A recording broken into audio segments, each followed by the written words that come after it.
Une jeune femme revient dans son village et découvre un secret familial caché dans les montagnes. Par une froide matinée d'automne, Camille, vêtue de noir, traverse silencieusement le petit cimetière de son village natal. Chaque pas sur les feuilles mortes résonne comme un écho de son absence prolongée. Les visages familiers qu'elle croise la fixent avec une étrange intensité, mêlée de reproches silencieux et de curiosité mal dissimulée. Pourquoi est-elle partie si longtemps? Et surtout, pourquoi est-elle revenue maintenant? Alors que le prêtre termine les derniers mots de la cérémonie, un vieil homme s'approche d'elle. Dans ses mains tremblantes, une enveloppe jaunie qu'il lui tend sans un mot. Le vent souffle doucement, comme pour accompagner ce moment chargé de mystère. Camille ouvre la lettre, et les quelques phrases qu'elle lit changent tout. Sa mère, qu'elle croyait connaître, cachait un secret que personne n'aurait imaginé. Et au cœur des montagnes, ce secret attend d'être dévoilé. Bonjour, abonnez-vous à la chaîne, activez les notifications et préparez-vous à vivre quelque chose d'incroyablement surprenant. Ici, chaque histoire vous touchera et vous laissera en vouloir encore plus. Étoile rutilante. Le ciel gris de novembre pesait lourdement sur le petit village de Saint-Martin-sur-Vercors, dans les montagnes françaises. Les cloches de l'église sonnaient tristement, leurs échos résonnant contre les falaises imposantes qui entouraient la commune. C'était le jour où Camille Dubois devait dire au revoir à sa mère pour toujours. Sa voiture, une petite Renault Clio bleue, s'arrêta brusquement devant le cimetière. Elle était en retard. Terriblement en retard. Son cœur battait si fort qu'elle pouvait l'entendre dans ses oreilles. Ses mains tremblaient pendant qu'elle ajustait sa robe noire, simple mais élégante, achetée dans une boutique parisienne. Les villageois étaient déjà rassemblés, formant un cercle sombre autour de la tombe. Leurs regards se tournèrent vers elle, certains pleins de pitié, d'autres de jugement silencieux. La fille qui n'était jamais là, semblait-il dire. Celle qui a abandonné sa mère pour la grande ville. L'odeur de la terre mouillée et des chrysanthèmes, les fleurs traditionnelles des cimetières français, envahissaient l'air. Le vent froid des Alpes traversait sa fine robe, mais ce n'était pas le froid qui la faisait trembler. C'était la culpabilité. La terrible culpabilité. Le prêtre continuait la cérémonie, sa voix douce récitant les prières en français. Notre Père qui es aux cieux. Les mots familiers de son enfance résonnaient différemment aujourd'hui. Chaque syllabe était comme un rappel des appels téléphoniques manqués, des visites reportées, des « je viendrai bientôt, maman » qui n'étaient jamais devenues réalité.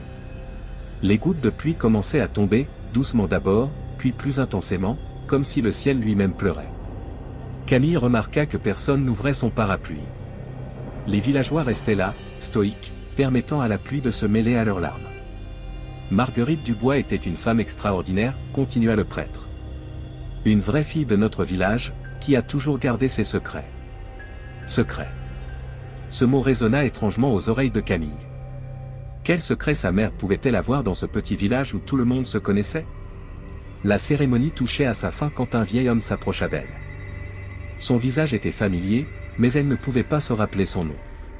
Il portait un béret traditionnel et marchait avec une canne en bois. « Mademoiselle Camille, dit-il, sa voix rauque et fatiguée. Votre mère m'a demandé de vous donner ceci. » Il sortit une enveloppe de la poche de son manteau, légèrement froissée mais soigneusement fermée. Ses mains tremblantes ouvrirent l'enveloppe. Le papier était de bonne qualité, comme ceux qu'on trouve dans les papeteries traditionnelles françaises. L'écriture de sa mère, élégante et précise, couvrait la page. Ce que nous avons caché dans la montagne, nous l'avons caché par amour. Trouve ce qui a été perdu. Les mots semblaient danser devant ses yeux. Un secret. Dans les montagnes? Sa mère, qui préparait le meilleur gratin dauphinois du village et qui chantait la vie en rose en arrosant ses géraniums, avait des secrets. Plus tard, seule dans sa chambre d'enfance, Camille regardait par la fenêtre. Les montagnes du Vercors se dressaient, majestueuses et menaçantes dans le crépuscule. Les photos sur les murs racontaient une histoire heureuse, sa mère et elle au marché de Noël, devant la fromagerie du village, lors de la fête de la lavande. Mais maintenant, chaque image semblait cacher quelque chose de plus profond. Les larmes coulaient sur ses joues pendant qu'elle relisait la lettre. Le papier tremblait dans ses mains. Le vent soufflait dehors, faisant grincer les volets en bois, et les montagnes semblaient la regarder, gardant leur secret dans l'obscurité grandissante. Sur sa table de nuit, une vieille photo de sa mère la montrait jeune, souriante, devant ces mêmes montagnes. Mais ce sourire, qu'elle avait toujours cru connaître, semblait maintenant porter le poids d'une histoire non racontée. Une histoire qui attendait d'être découverte dans les hauteurs silencieuses du Vercors. Le soleil matinal traversait les vieilles fenêtres de la maison familiale, illuminant la poussière qui dansait dans l'air. Camille se tenait au milieu du salon, observant les meubles anciens qui avaient bercé son enfance. Le buffet en chêne massif, acheté aux puces de Saint-Ouen, le fauteuil préféré de sa mère couvert de tissu fleuri délavé, la collection de tasses Limoges soigneusement alignées. Chaque objet semblait maintenant porter un nouveau sens, comme si les secrets de sa mère étaient dispersés dans chaque recoin de cette maison typiquement française. Les vieux journaux Le Dauphiné libéré s'empilaient encore près du fauteuil, la dernière routine de sa mère figée dans le temps. Dans un coin du salon, un vieux bahut attira son attention. Elle ne l'avait jamais vraiment remarqué auparavant, perdu parmi les autres meubles anciens. Mais aujourd'hui, il semblait l'appeler. Le bois sombre était marqué par le temps, et la serrure, ornée de motifs art nouveau, était rouillée. Après plusieurs tentatives avec différentes clés trouvées dans le tiroir de la cuisine, Camille réussit enfin à l'ouvrir. L'odeur de vieux papier et de lavande séchée s'échappa immédiatement. Au fond du bahut, sous des nappes brodées et des albums photos, elle découvrit un petit carnet relié en cuir. Le journal n'appartenait pas à sa mère. L'écriture était différente, plus pressée, comme si chaque mot avait été écrit dans l'urgence. Sur la première page, une date, 15 novembre 1943, et un nom, Sarah Cohen. Les mains tremblantes, Camille commença à lire. « Chère Rachel. Si tu trouves ce journal, c'est que je n'ai pas survécu. La famille Dubois risque tout pour me protéger. Marguerite, leur fille, est devenue plus qu'une amie, elle est ma sœur de cœur. Mais les regards dans le village deviennent suspicieux. J'entends les bottes des soldats qui patrouillent dans les rues la nuit. » Camille dut s'asseoir sur le vieux canapé, le souffle coupé. Sa mère, adolescente pendant la guerre, avait aidé à cacher une jeune fille juive. Les pages suivantes racontaient la vie quotidienne dans la clandestinité, la peur constante, mais aussi les petits moments de bonheur volés. Un bruit dans la rue la fit sursauter. Par la fenêtre, elle aperçut Madame Moreau, l'ancienne institutrice du village, qui la regardait fixement. Quand leurs regards se croisèrent, la vieille dame détourna rapidement les yeux et accéléra le pas. Le soleil commençait à décliner, projetant des ombres inquiétantes sur les murs. Camille continua sa lecture, découvrant peu à peu l'histoire d'amitié entre Sarah et sa mère. Le journal mentionnait souvent « la cachette dans la montagne » et « le refuge », mais sans jamais préciser l'endroit exact. Une photo glissa d'entre les pages, deux jeunes filles souriantes, assises sur un muret de pierre. Au dos, une inscription à moitié effacée, « Sarah et Marguerite, près du refuge, printemps 1944 ». Le bruit de la cloche de l'église sonnant l'Angélus la fit frissonner. 6 coups. Dans le village, les volets commençaient à se fermer, comme autrefois pendant le couvre-feu. Camille regarda par la fenêtre les montagnes qui s'assombrissaient. Quelque part là-haut, un secret attendait d'être découvert. Un nouveau bruit la fit se retourner. Cette fois, c'était distinctement le son de pas sur le gravier de l'allée. Quelqu'un approchait de la maison. Rapidement, elle cacha le journal dans son sac. Au moment où elle refermait le bahut, on frappa à la porte. Son cœur battait la chamade. Les villageois savaient-ils? Était-ce pour cela qu'ils la regardaient si étrangement à l'enterrement? Combien de personnes connaissaient l'histoire de Sarah? Et pourquoi sa mère n'en avait-elle jamais parlé? Les coups à la porte résonnèrent à nouveau, plus insistants cette fois. Camille resta immobile, retenant son souffle. Dans le silence de la maison, elle pouvait entendre le tic-tac de la vieille horloge comtoise, témoin silencieux des secrets de sa famille. Les montagnes, visibles par la fenêtre, semblaient la narguer avec leurs ombres grandissantes, gardant jalousement leur mystère dans leurs replis rocheux. La brume matinale enveloppait encore les sommets du Vercors lorsque Camille commença son ascension. Le journal de Sarah serré contre sa poitrine, elle suivait un ancien sentier de randonnée, à peine visible sous les feuilles mortes. L'air frais des Alpes françaises remplissait ses poumons, portant avec lui l'odeur des sapins et de la terre humide. Les descriptions dans le journal étaient précises, après le vieux chêne fendu par la foudre, prendre à gauche vers les falaises. Le paysage semblait figé dans le temps, comme si les 70 dernières années n'avaient été qu'un battement de cils pour ces montagnes millénaires. Son téléphone portable n'avait plus de réseau depuis longtemps. Ici, pas de GPS, pas de Google Maps. Juste elle, les mots de Sarah, et ces montagnes imposantes qui avaient abrité tant de secrets pendant la guerre. Suivre le ruisseau jusqu'aux 3 rochers qui forment un triangle. Les pages jaunies du journal prenaient vie sous ses yeux. Elle pouvait presque voir Sarah et sa mère, adolescentes, parcourant ce même chemin, le cœur battant à chaque bruit suspect. Le silence était parfois rompu par le cri d'un rapace ou le craquement d'une branche. Chaque son la faisait sursauter. Même si la guerre était finie depuis longtemps, la peur inscrite dans les pages du journal semblait contagieuse. Après 2 heures de marche, elle atteignit une clairière. Son cœur s'arrêta presque. Là, sur un rocher moussu, des lettres étaient gravées, à moitié effacées par le temps, Sarah. Les traits étaient irréguliers, comme gravés dans l'urgence. Combien de fois sa mère était-elle venue ici, après la guerre, pour se souvenir? Un craquement derrière elle la fit se retourner brusquement. Rien. Juste les arbres qui dansaient dans le vent. Pourtant, elle ne pouvait se défaire de cette sensation d'être observée. Les yeux des montagnes, encore une fois. Le sentier continuait, de plus en plus étroit, longeant une falaise vertigineuse. Dans le journal, Sarah décrivait la vue. De là-haut, on voit tout le village. Les lumières des maisons sont comme des étoiles terrestres. Aujourd'hui, la brume cachait encore la vallée, créant un océan de nuages à ses pieds. Après un dernier virage, elle la vit. La cabane. Petite, en pierre et en bois, presque invisible sous son toit de l'os couvert de mousse. Son cœur battait si fort qu'il semblait vouloir sortir de sa poitrine. Les gonds de la porte grincèrent quand elle la poussa. L'intérieur était sombre, mais suffisamment de lumière filtrait à travers les planches disjointes pour voir. Une table bancale, une vieille chaise, un lit de camp rouillé. Sur les murs, des graffitis en hébreu et en français se mélangeaient, témoins silencieux des réfugiés qui avaient trouvé refuge ici. Mais ce qui attira son attention, c'étaient les traces récentes. Une bougie à moitié consumée. Des miettes de pain sur la table. Un journal daté de la semaine dernière. Quelqu'un venait ici régulièrement. Sur le mur, près de la fenêtre, une inscription récente la fit frissonner, « Marguerite, je garde toujours notre secret ». Le vent s'engouffra soudain dans la cabane, faisant claquer la porte. Camille sursauta violemment.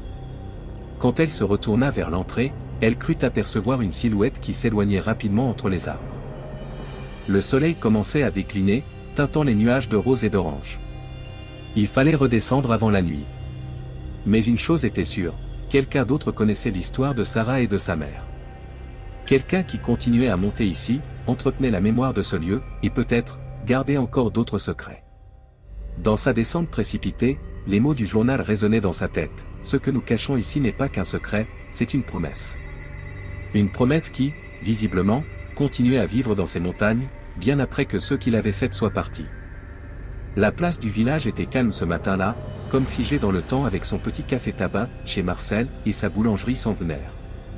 L'odeur des croissants tout juste sortis du four flottait dans l'air frais, se mêlant au parfum des géraniums qui ornaient les fenêtres des maisons aux volets bleus. Camille poussa la porte du café, faisant tinter la petite clochette. Les conversations s'arrêtèrent brusquement. Les habitués, leur café crème et leur journal Le Progrès devant eux, la regardèrent avec des yeux qui en disaient long.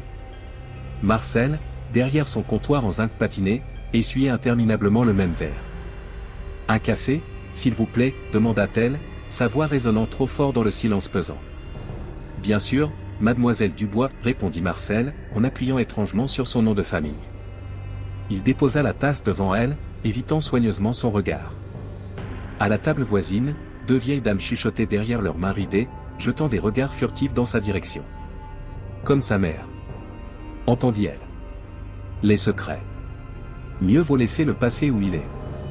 La porte s'ouvrit à nouveau, laissant entrer Henri Bonnet, l'ancien facteur du village. Son visage buriné par les années s'éclaira en la voyant. Ah, petite Camille. Il était le seul à sourire sincèrement. Tu as tellement grandi. Il s'assit à sa table, commandant un pastis, comme tous les matins depuis 30 ans. Tu sais, dit-il à voix basse, ta mère était mon amie. Une vraie amie. Ses yeux se perdirent dans le passé.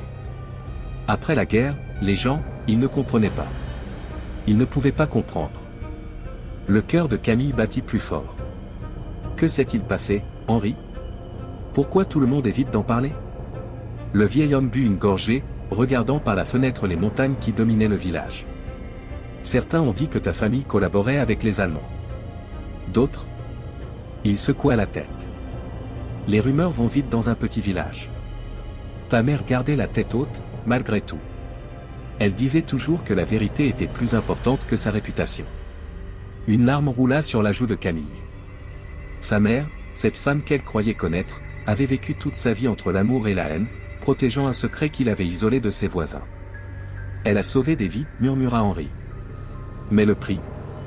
Il ne termina pas sa phrase, mais son regard en disait long. La clochette tinta à nouveau. Madame Moreau, l'ancienne institutrice, entra. En voyant Camille et Henri, elle pâlit visiblement. Les morts devraient reposer en paix, lança-t-elle sèchement avant de sortir précipitamment. Henri soupira profondément.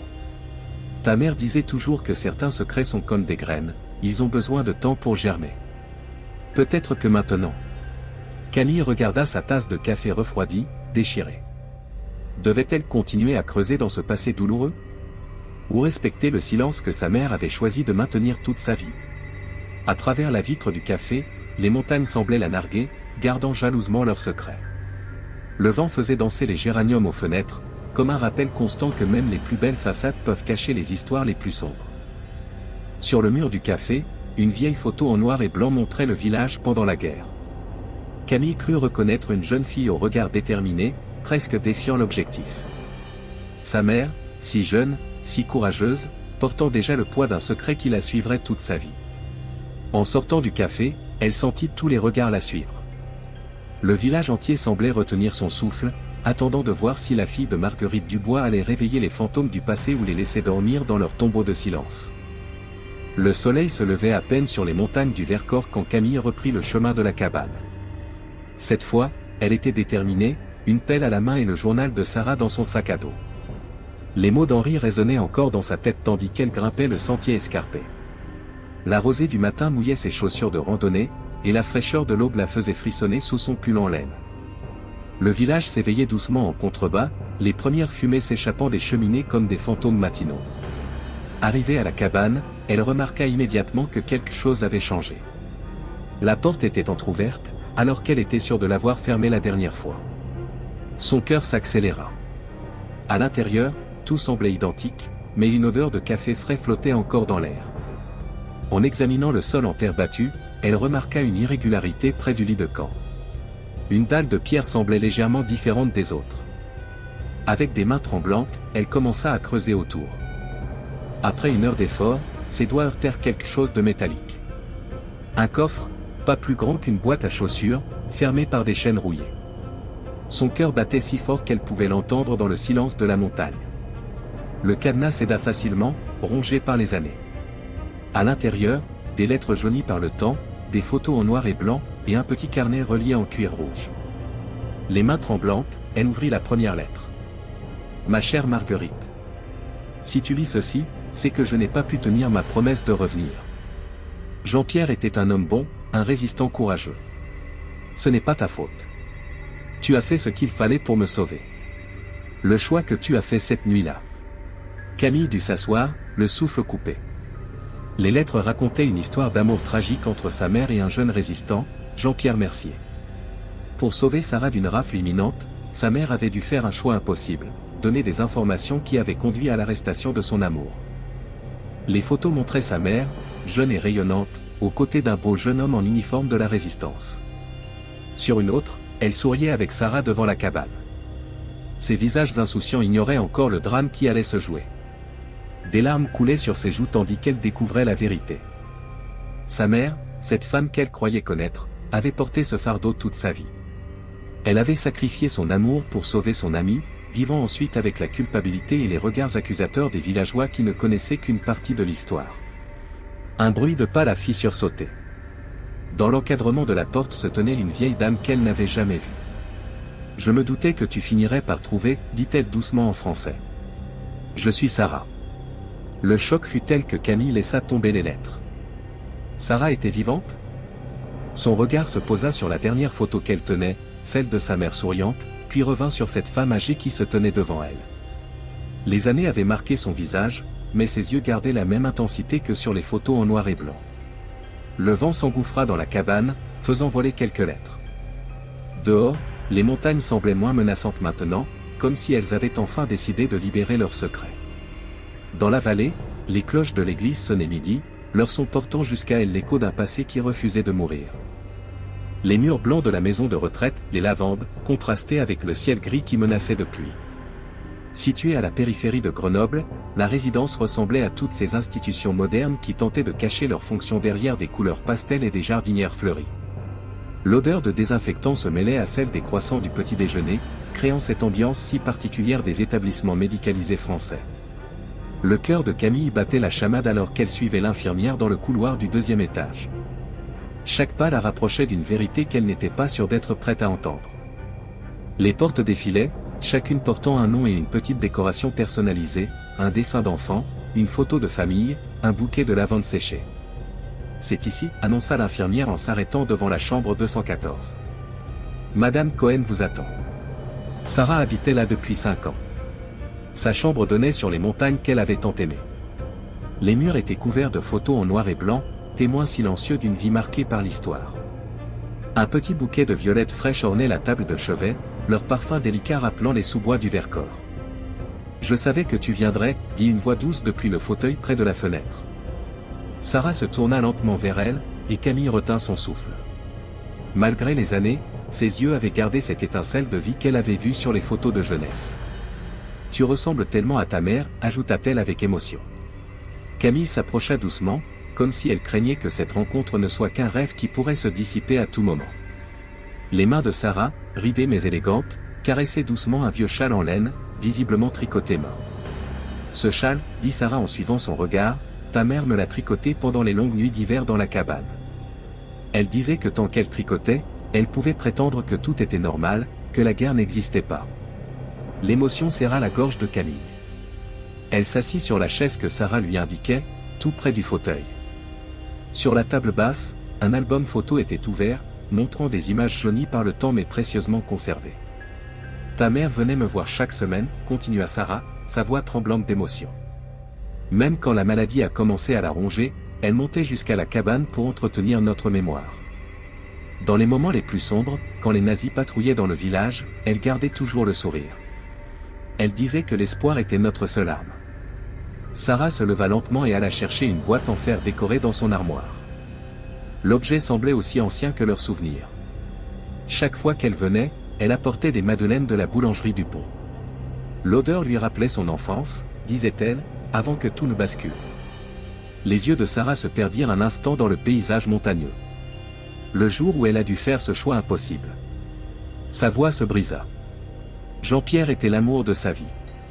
Un résistant courageux, un homme bon. Cette nuit-là, quand les Allemands sont venus, elle a sacrifié son bonheur pour me sauver. Des larmes silencieuses coulaient sur les joues de Camille. L'histoire de sa mère prenait enfin forme, comme un puzzle dont les pièces s'assemblaient douloureusement. Marguerite était une héroïne, murmura Sarah. Pas de celles qui reçoivent des médailles, mais de celles qui portent leurs cicatrices en silence. Qui se sacrifient sans rien demander en retour. Qui continue à sourire malgré la douleur. De son armoire, Sarah sortit une enveloppe soigneusement conservée. Ta mère m'a confié ceci peu avant sa mort. Elle voulait que je te la donne quand tu serais prête à comprendre. Je crois que ce moment est venu. L'enveloppe était neuve, contrairement aux autres documents qu'elle avait découverts. L'écriture de sa mère, tremblante mais reconnaissable, avait tracé son nom, pour ma Camille, quand tu seras prête à comprendre l'amour. Dehors, la pluie avait commencé à tomber doucement, comme des larmes sur les vitres. Les montagnes, visibles au loin à travers les nuages, semblaient veiller sur leur conversation, gardiennes éternelles des secrets qu'elles avaient si longtemps protégés. Dans la chambre, le temps semblait suspendu, comme si le passé et le présent se rejoignaient enfin dans ce moment de vérité.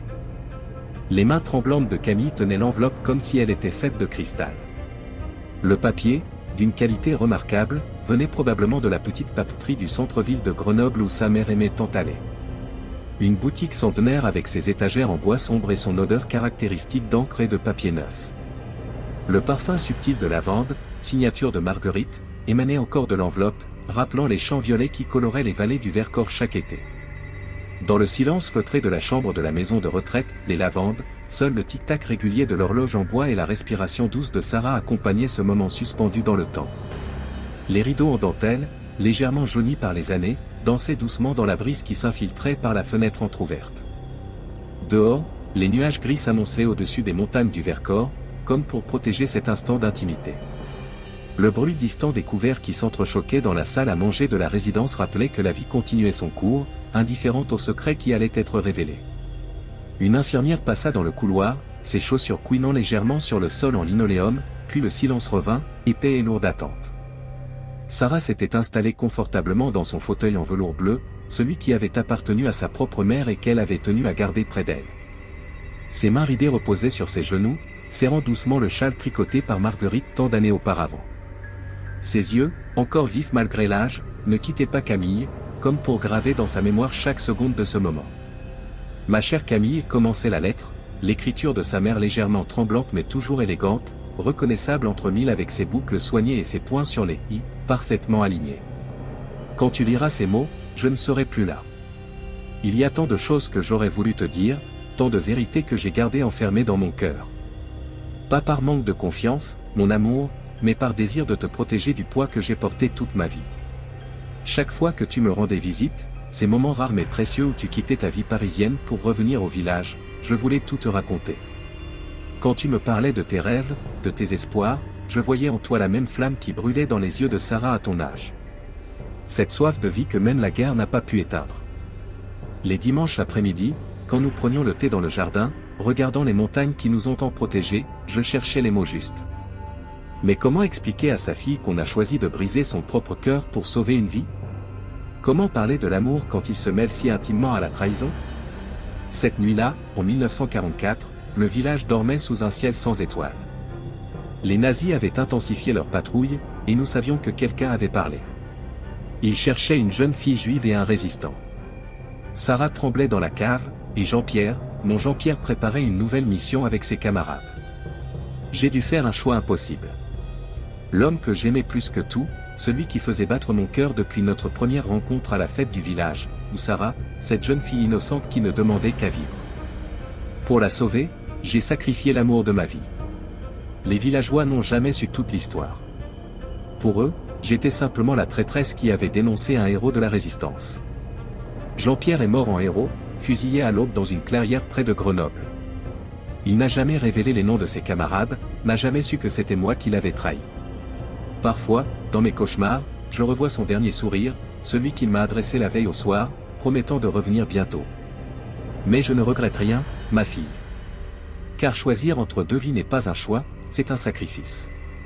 Et parfois, l'amour le plus pur est celui qui nous fait le plus mal. Sarah a survécu, s'est mariée, a eu des enfants. Chaque fois que je la voyais avec sa famille, je savais que mon choix, aussi douloureux soit-il, était le bon. Je t'ai regardé grandir, devenir une femme forte et indépendante, et j'ai souvent pensé que tu avais hérité de la détermination de Jean-Pierre. Ses yeux brillaient de la même façon que les tiens quand il parlait de ses rêves de liberté. Tu as son courage, sa force, et j'espère que tu auras aussi sa capacité à aimer sans limite. Ce que nous avons caché dans la montagne n'était pas un secret, ma chérie, c'était une promesse.